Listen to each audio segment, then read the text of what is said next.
Pie, una pata en la realidad, ¿eh? No todo es Tulio, no todo es lunes de catarsis. Vamos a meternos con las cosas que están pasando, que son muchísimas, y para eso vamos a saludar y vamos a agradecer la presencia de Pablo Ibáñez, vía telefónica, por supuesto, un periodista, amigo de la casa. Pablo, te agradecemos mucho acá, Gaby, Jera y Ori. Te estamos saludando en el Destape. ¿Cómo estás? ¿Cómo andan? ¿Todo bien? Bien, todo bien. ¿Vos? Les hizo creer Mati que verán que enero iba a estar tranquilo y no. No, No, no, no pasó, no Se pasó. fue, es los tremendo. deja a ustedes y bueno, ahí está. Es tremendo, es tremendo. Y vos sabés que hay muchas cosas que nos cuesta a nosotros, digo, ¿no? Los ciudadanos de a pie, no gente como vos, Pablo, por eso te estamos consultando, que tenemos la sensación de que hay algo, que hay un tufillo bastante extraño, y empezamos por esto, que es la Sí, interna que hay entre el propio Milei y Victoria Villarroel. Arranquemos sí. por ahí. Sí, es oportuno arrancar por ahí porque paradójicamente Milei va a necesitar mucho de Villarruel y Villarruel necesita establecer un vínculo con Milei para saber si todo lo que está negociando el gobierno, que por ejemplo lo que tiene que ver con la bicameral de DNU está presidida por el Senado, arranca en el Senado, tiene que tener la organización administrativa del Senado. Todos esos procesos donde el gobierno se está jugando muchas cosas, pero muchísimas cosas, va a depender de que haya una buena sintonía política de gestión y de negociación entre la Casa Rosada y el Congreso. Eso parece un poco más alineado, afilado, aceitado con Martín Menem, Ujú. pero no lo es con Victoria Villarroel. De hecho, la semana pasada Milei se reunió con los diputados para hablar de la ley ómnibus, para hablar de los trámites legislativos, y no se reunió con los senadores. Parece un detalle menor, vos me podrás decir, bueno, ya se reunirá, hablará. Sí, es cierto, pero hay una serie de simbolismos que demuestran que esa relación no está del todo bien y que hay todavía un recelo cargado, porque en su momento Villarroel se mostró demasiado autónoma, porque pareció apresurarse a partir de creer que iba a ser prácticamente una presidenta bis, que iba a tener mucho más poder que el que finalmente Javier Milei le termina otorgando, aunque siempre se dice que el límite interno de Villarroel dentro del dispositivo nacional es Karina Milei, que fue quien de alguna manera fue la que siempre marcó las diferencias, los límites y las objeciones con ciertos movimientos expansivos de Victoria Villarroel. Esa relación está en ese plano que casi no se puede desvincular de las históricas tensiones que existen entre los presidentes y los vices. No puede estar extendida tampoco de que son dos dirigentes muy distintos, con formaciones muy distintas, y los dos también muy novatos en la política. Por lo tanto, están como aprendiendo la relación entre ellos mismos y también su integración dentro del ecosistema político, que tiene sus propias reglas, más allá de que da la impresión por que Milei, y en esto para mí es un gran dato para seguirlo, para tratar de entender, que todo el tiempo Milei está tratando de romper las reglas o de imponer sus propias reglas en lo que tiene que ver con la negociación y con la convivencia con el sistema político. Pero en ese marco, vuelvo al punto, Villarruel es importante para el proceso legislativo y de hecho la semana pasada hubo una serie de tropiezos en ese frente del gobierno porque tenían la expectativa de sacar la boleta única, tenían la expectativa de que salga muy rápidamente la doble imposición para Luxemburgo y para Japón, y no logró hacerlo. De alguna manera fue una derrota para Milei, pero fue también una derrota para Villarroel, que venía haciendo gestiones propias y tratando de convertirse en una especie de dadora de éxito para el gobierno desde el Senado. La semana pasada no pudo hacerlo. Empieza ahora la pelea de verdad el martes que el miércoles, mejor dicho, o el jueves, otra vez con las comisiones nacionales. Claro.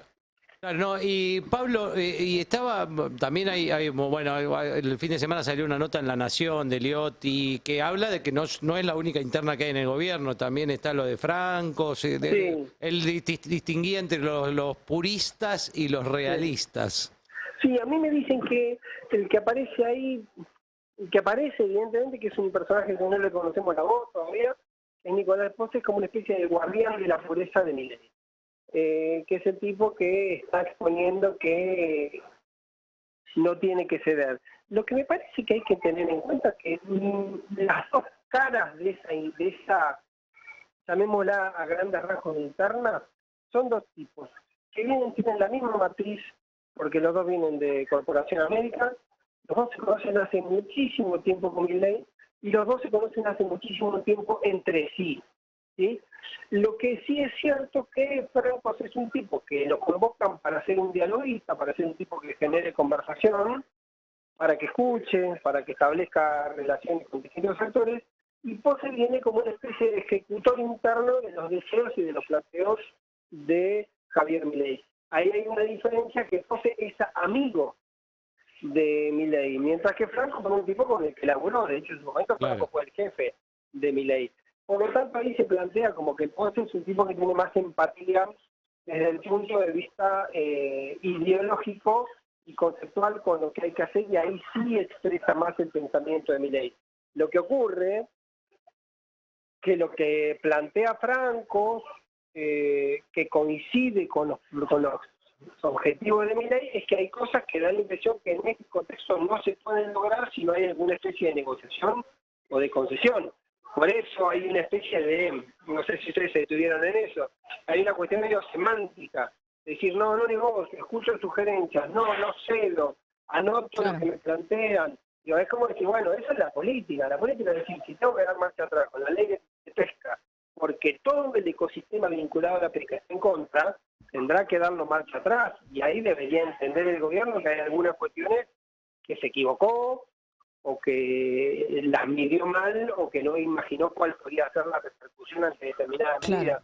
Y ahí sí cae la ficha muy duramente sobre Sturzenegger, porque parece que Sturzenegger se puso a escribir su Biblia pensando que las decisiones, en general muy dogmáticas, conceptualmente e ideológicamente, van a tener consecuencias de manera imponente. Ujú. Y toca muchos sectores, desordena muchos sectores, inevitablemente hay sectores que reaccionan, algunos tienen más capacidad de reacción y de lobby que otros, pero está ocurriendo eso, que hay muchos frentes alterados por las distintas medidas, o bien por el DNU, o bien por la ley de ómnibus, que empezaron a plantearle cosas al gobierno. Y esa es la discusión que se abre ahora para ver cómo administra el gobierno eso, si a pesar de todo va a fondo, o si empieza a permitir modificaciones y correcciones para tratar de lograr el volumen legislativo que necesita. Bien, sigamos hablando de internas y también de expectativas versus realidad. Te está hablando Ori. Sí, Mondino, ¿tiene los días sí, contados para vos en el gobierno? Empezó con, más allá de las declaraciones que hizo el propio, digamos, Milei en su momento en campaña, ella mm, parece extralimitarse, mm, a veces incluso casi oficia como una vocera presidencial y parece también tener varias metidas de pata con sí, consecuencias importantes. Pienso el swap, China, Taiwán, ahora está con el tema de Taiwán. sí. Em, ¿Qué sabes de esto? Mira, Caputo yo lo, también está, ¿no? Levantando la mano o pulsando el botón rojo diciendo, bueno, Mondino afuera. ¿Qué ves? no, Mondino da la impresión que yo no quiero ser terminal con esas cosas, porque muchas veces quizá uno no tiene toda la información, ¿sí? Si uno mira objetivamente, los movimientos de Mondino han sido una sucesión de metidas de pata, Y que no sí. se entiende si hay detrás alguna razón de naturaleza geopolítica de verdad o es meramente dogmático. Vamos a hacer un ejercicio imaginario si tenemos 45 segundos. Si vos tenés la decisión estratégica de convertirte en un aliado estratégico de Estados Unidos en el Cono Sur, y eso implica que Estados Unidos te está pidiendo que rompan las relaciones con China, y lo estás haciendo los movimientos para generar por lo menos tensión con China, yo te lo puedo entender. Lo puedo entender si es una decisión premeditada. Puedo compartirlo, puedo considerarlo un error o no. Ahora, si hay una decisión premeditada, es una decisión que tiene un objetivo preciso. Lo que no está claro es si eso tiene un objetivo preciso o es menos dogmatismo, decir yo me reúno.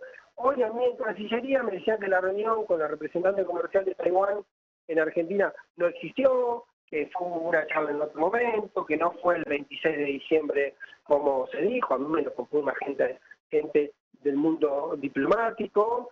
Yo le escribí ayer en el diario AR y creo que también lo escribió Nicolás en el Sí, Destape. sí. Sí. Digo, A todos idea, nos dicen lo mismo, sí, sobre a esto. todos nos dicen lo mismo y a todos nos están diciendo, bueno, no ocurrió, en realidad no fue así, fue una charla en otro momento, no fue en esa instancia.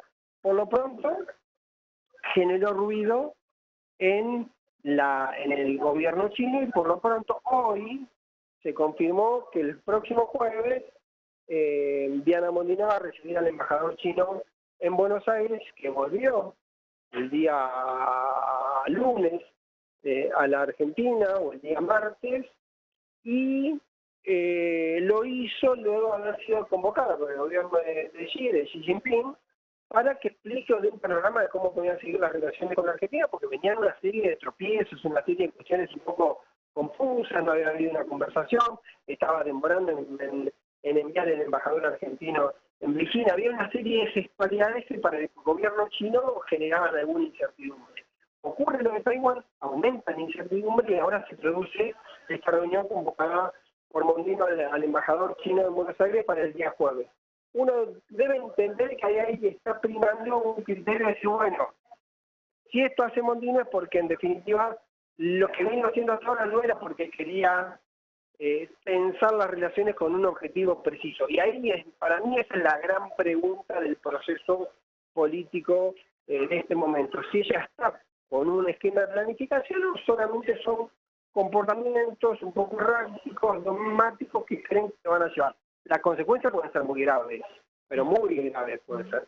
Porque la Argentina, primero que China es uno de los principales inversores productivos en Argentina, después es uno de los principales compradores de Argentina y de América Latina. Por lo tanto, si hubiese una tensión explícita o algún conflicto de naturaleza comercial, sería muy grave esta situación para la Argentina. Por eso no se entiende demasiado, porque por el otro lado vos decís, bueno, si hubiese una lógica geopolítica podría ser, pero por el otro lado Biden estuvo hace 25 días reunido con Xi, por lo tanto parece que uno estuviese comprando batallas que están en otro nivel, pero que además parece ser, en este caso particular, hipotéticamente Argentina, un jugador muy, pero muy periférico que no modifica sustancialmente esa variable y que en todo caso sí podría tener consecuencias delicadas para Argentina.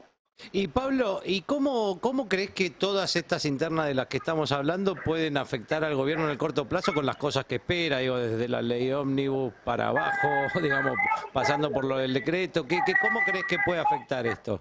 No sé si ustedes escucharon un dato que se repite mucho, que es toda la oposición, o la mayoría de la oposición, saquemos de ese ecosistema de la oposición más del peronismo y bien por la patria. Toda la oposición está diciendo, queremos ayudar.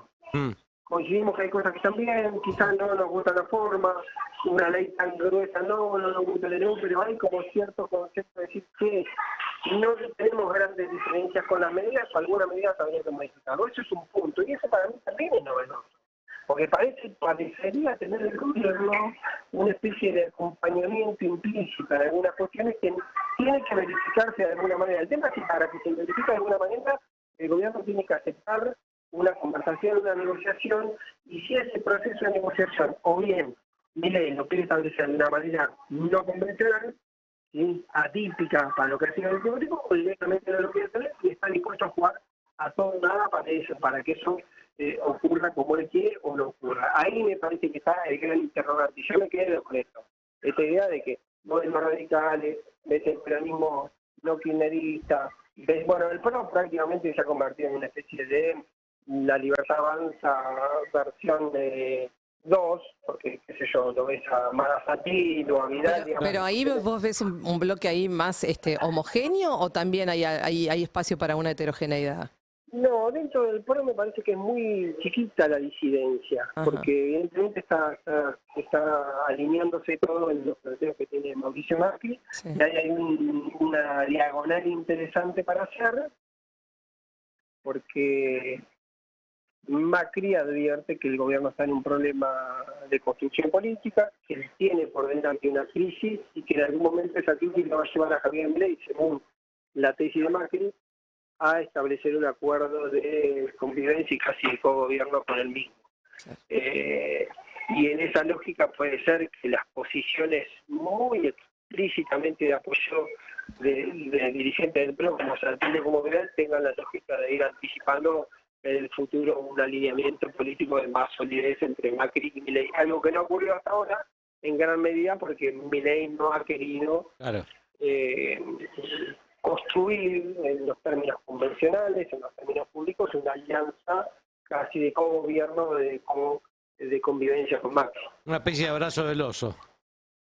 Sí, el otro día, el sábado, un dirigente peronista muy importante me decía, el gran problema del peronismo es terminar apareciendo como el sector que desestabiliza a Milei, o que quiere desestabilizar a Milei, y que la debilidad de Milei hace que Milei termine abrazado a Macri. Claro. Y es un proceso posible.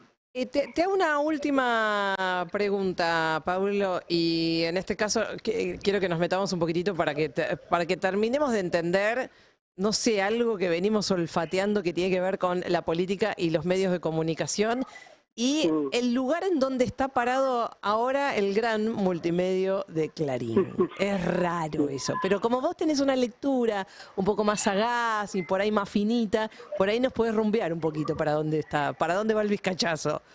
Sí, la lógica que ha tenido Milei hasta ahora ha sido muy peculiar respecto a los medios. Va más allá de su decisión, si se quiere, economicista de suspender la pauta. Ha sido que él creyó que más allá de que en su momento tuvo importancia, y no de la manera convencional, porque era columnista o panelista de no programas necesariamente políticos, el tipo creció o tuvo un protagonismo, se hizo visible o se hizo público a partir de la televisión, pero siempre fue bastante habitual en buena relación con los medios o con los medios tradicionales. De hecho, si mirás cuál fue su relación con La Nación Más, que fue fluctuante, sobre todo en el momento cuando La Nación Más fue muy crítico porque se consideraba que la mejor opción era Patricia Bullrich, siempre tuvo ese ida y vuelta difícil. Yo creo que es lo que marca lo que está ocurriendo en general con los medios. Como que Milei cree, con razón o no, que puede prescindir del ecosistema convencional de los medios, y por el otro lado, tomándome una atribución que no tengo de meramente observador, y creo que Clarín tiene una regla histórica que es tratar de expresar o tratar de medir antes de que ocurra para dónde va el pulso social. Uh-huh. Y en esa idea de olfatear para dónde va el clima puede ser que haya elementos que pongan a un actor determinado a ser un poco más cauteloso en el momento de acompañar o en el momento de ser más crítico de lo habitual con un gobierno que, por otro lado, y eso también es un dato fáctico, recién comenzó y hay muchas cuestiones que todo indica que van a tener mucho impacto, pero que todavía esas cuestiones no se entraron más allá de los precios, no se entraron a verificar en la dimensión que uno supone que se van a verificar en algún momento. Pablo, te agradecemos muchísimo, te dejamos que sigas ahí con la fría, te agradecemos en serio, sabemos que te quitamos un tiempo hermoso porque labura un montón, Pablo. Así que, y por supuesto que los invitamos a leerte y a escucharte en el podcast con nuestro queridísimo amigo Alfredo Zayat en Mano a Mano, ahí lo buscan en YouTube, lo siguen, que tienen data posta, son los que tienen la data posta. Gracias, Pablo. No, por favor. Pablo Ibáñez, periodista periodista, analista político, charlando con nosotros de lo que se viene ahora, nada, en horas nada más también, el tratamiento en las comisiones de la ley Ómnibus, que va a ser bueno, un objetivo importante, por lo menos periodísticamente, para mirarlo de cerca en relación a lo que va a estar pasando y el comportamiento que va a tener el gobierno en función de esto.